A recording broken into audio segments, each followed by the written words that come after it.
chapter from The Marvelous Mechanical Man.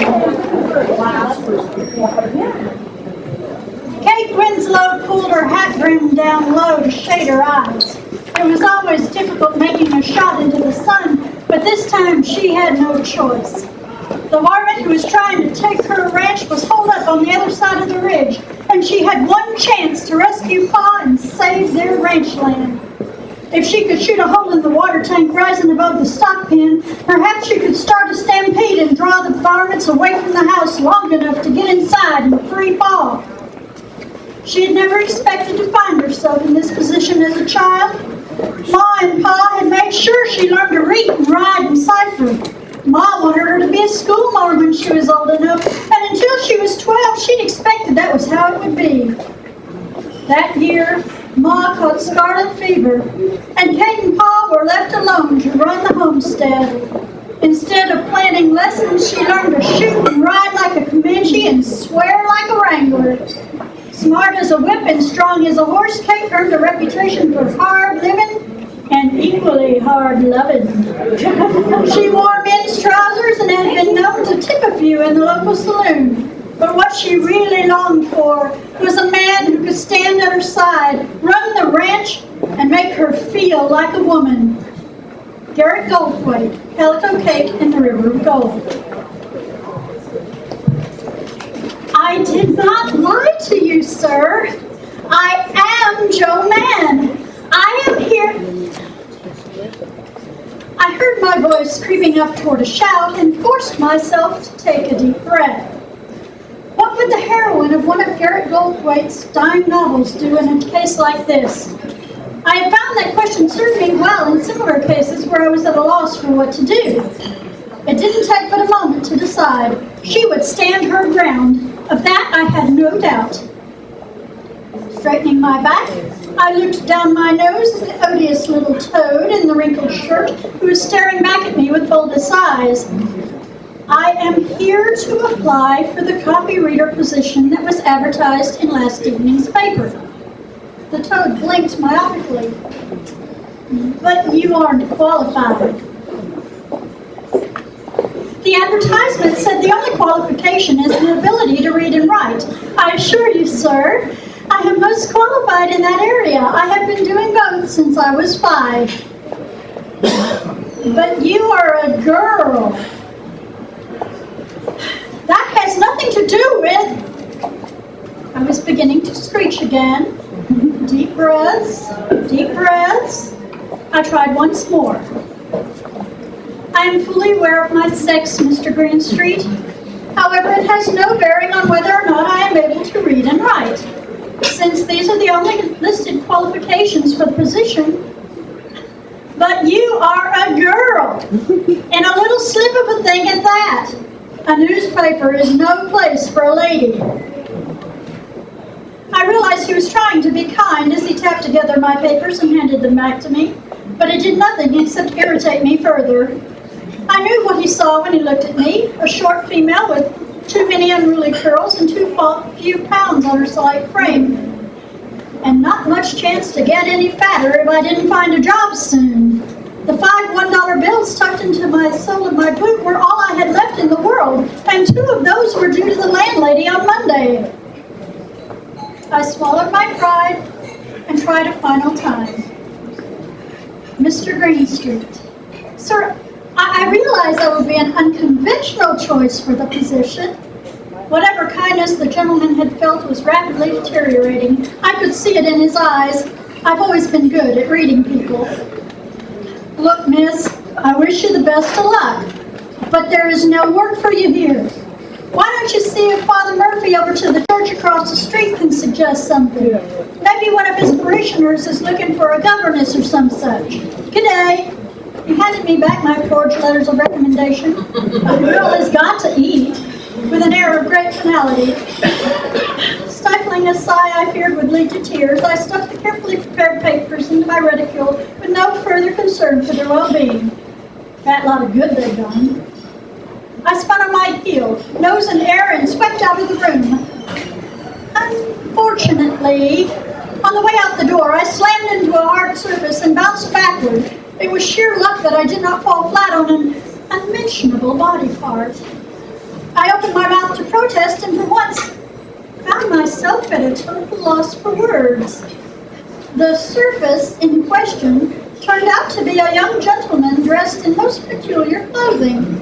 Natty tweed trousers and neat brown boots, but a colorless shirt with an undone vest and a vile green plaid that clashed with the trousers. Over the entire ensemble he wore a long white coat with many pockets bulging in interesting ways and bearing several noxious stains in lurid colors. Not bad looking in an academic way. He wore his dark hair a little longer than was fashionable and had the most brilliant blue eyes I'd ever seen behind round wire spectacles. I am enough of a typical female that I felt a cushion of pleasure run through me at the sight. "Oh, excuse me," the gentleman murmured, reaching out a steadying hand stained with splotches of some chemical. "I didn't see you." "Obviously not," I said with a sniff of disdain. It would never do to show the man I thought he was rather handsome. It would just encourage him. Men didn't need any encouragement to be obnoxious. "Are you all right, miss?" "Yes, I'm fine. No thanks to you, I must say." "I'm terribly sorry. If there's anything I can do..." Mr. Greenstreet stepped from behind his desk. "The young lady was just leaving, Professor Kahn. Have you brought your advertising copy?" The young man glanced down at a grimy piece of paper clutched in one hand as if he'd never seen it before. "Oh, yes, here it is. I would like to run the advertisement for 1 week in both the early and late editions, unless we have a favorable response, of course." He handed the scrap of paper to Mr. Greenstreet. "I believe you said that would be 50 cents. He fumbled in his vest pocket and pulled out a coin. The newspaper man took the coin and read aloud what was scribbled on the paper. "Wanted lab assistant. Hours expected, 10 a.m. to 4 p.m. Occasional night work may be required. Pays $20 a week." "Oh my, Professor Kahn, that is a mistake, surely. You mean $20 a month, don't you?" No, I mean 20 a week, Mr. Greenstreet. You feel that is excessive?" Mr. Greenstreet shrugged. "It's your money. I'll just send this down to the typesetters." Heart pounding in my chest, I snatched the paper from his hand. "No need to trouble yourself, Mr. Greenstreet." I turned to Professor Kahn. "Do you have a problem with a female assistant, sir?" The gentleman in question blinked at me. "Well, no, I don't suppose so, as long as she's willing to work." "Then there is no need to place the advertisement." I plucked the coin from Mr. Greenstreet's hand as well and handed it back to the professor. "I'll take the job." "Oh, well, poor dear." He seemed totally out of his step. Placing my arm through his, I turned him back toward the doorway. "Now, why don't you just go next door to that lovely little cafe and you can tell me all about the position over a nice glass of lemonade and a cucumber sandwich." This was pushing things a bit. I was ravenous. The professor looked a bit dazed, but he didn't protest or hang back, which was a good sign. Mr. Greenstreet glowered at me as he moved back around his desk, but I didn't care. I gave him a little wave as we stepped out the doorway. I couldn't help feeling a bit sorry for Professor Kahn as I guided him down the stairs and shepherded him to the cafe. Marching him to the counter, I ordered 2 lemonades and a plate of sandwiches. The young man behind the counter looked up at us expectantly, and I nudged the professor in the ribs. He jumped a little, but reached into his wallet and paid for the food without protest. Steering into one of the little tables, I finally let go of his arm and plopped down on a Brentwood chair. As he sank down across from me, a bemused expression on his face, I stuck up my hand. "My name is Josephine Mann. I go by Joe. I believe I'm your new assistant." He took my hand in his, calluses scraping the bottoms of my fingers, and shook it. "Alistair Kahn. I teach 3 days a week at the university. The rest of the time I spend in my workshop. I'm a bit of an inventor." I waved away the explanation, cramming half a cucumber sandwich in my mouth. I was too hungry to be ladylike. I hadn't eaten since the previous morning, and it was well after 2 in the afternoon. Washing down the sandwich with a gulp of lemonade, I made an effort to be nice. "Just tell me where to be in the morning, and I'll be there." Professor Kahn scratched his ear. "You aren't what I was expecting in an assistant, Miss Mann." "Joe, please." "Joe, then. I was looking for someone to take dictation of my lab notes, to do some minor lifting perhaps, monitor some of the experiments when I was in class. I can do all that. Maybe do your laundry too, I mumbled around sandwich crumbs with an eye to his muffled musk and rumpled clothing. I'm not looking for a maid, he replied stiffly. I need a lab technician. Yes, I know, I can do all that. I write a good hand, I read everything I can get my hands on, I'm a good listener and a quick learner, I'm strong as a horse, and I need the money. Well, you are direct, I'll give you that. What's the point in beating around the bush? You need an assistant, I have rent to pay. Oh, and about that. Today is Wednesday. If you could see your way to pay me for the rest of the week in advance, I stuck up my hand hopefully. Never hurts to try. He took out his wallet once more and pulled out $10. He started to hand it to me, then pulled it back. This just feels a little sudden to me, Miss Mann. I'm not sure. Please, Professor Kahn, I really need this position.